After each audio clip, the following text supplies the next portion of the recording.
I'm beginning to think that Liz Cheney is trying to lose her re-election bid by the largest margin possible. Now, the week started for her with the New York Times, of all places, giving her pretty shabby coverage, describing her influence on the January 6th committee as a net negative because she's far too prosecutorial. And since then, reports that she snubbed a voter summit in Wyoming in order to do what? In order to hobnob with the media elites. And while there, she used the word crazies to describe some of her constituents. Joining me now is the candidate running to unseat Cheney, Harriet Hageman. Harriet, I have to say, I was stunned that the New York Times on Sunday actually published this piece, and I just want to read a little snippet from it. The House Select Committee scrutinized the January 6th assault on the Capitol as borrowing techniques from federal prosecutions employing aggressive tactics typically used against mobsters and terrorists, Harriet. And Liz Cheney then defended her actions on the committee by saying, no, we're focused on facts, not rhetoric, and we will present those facts without exaggeration, no matter what criticism we face. How do you think Wyomans are handling all of this? Well, we don't like it, and the reality is I think that she admitted something extremely important in that particular piece, and that is that they are acting as prosecutors, but in addition to that, they're acting as the judge and the jury.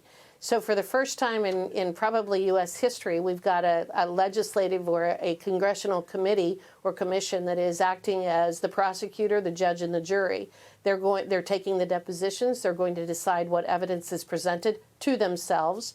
They are then going to decide what evidence is admissible, what evidence is excluded, what they're going to allow the public to see, and then they're going to be the jury and decide how they're going to move forward with this particular commission. So again, it's a violation of the separation of powers. We've got a situation where it's acting entirely illegitimately simply because of the makeup of the committee. But in addition to that, I think that everybody in this country ought to be terribly concerned when Congress takes on the role of being the prosecutor, judge, and jury. Well, she wants to, this is like a revenge fantasy. This is what I've called it, of Liz Cheney. She hopes that this committee will lead to the ultimate blocking of Trump from running for president. And she said in this op-ed, Harriet, that the January 6th committee is going to show that it was Donald Trump who provoked the attack against the Capitol. And those kinds of lines, by the way, lead her to fundraise a pretty significant amount of money from establishment figures in both parties. Big money coming in, but not much from Wyoming.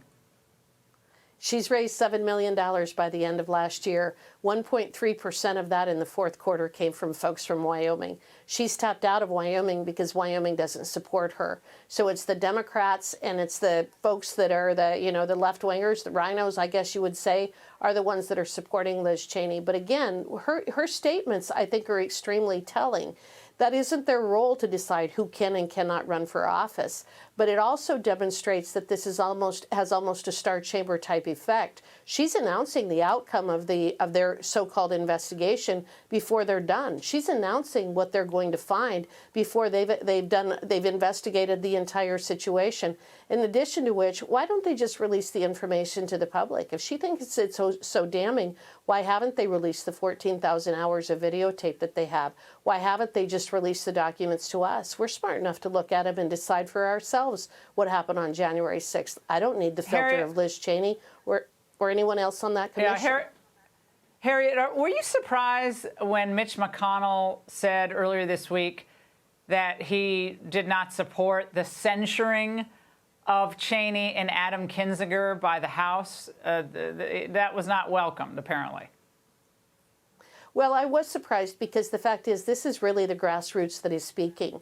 It was the grassroots in Wyoming that started this censure with the county censoring Liz Cheney over a year ago. It then went up to the state central committee in Wyoming. They also made the decision to censure. And then the RNC made the decision to censure last week based upon those actions in the state of Wyoming. Harriet, you're up by a wide margin, but we don't take anything for granted. I know you don't. We'll be following this race very closely. Thank you so much.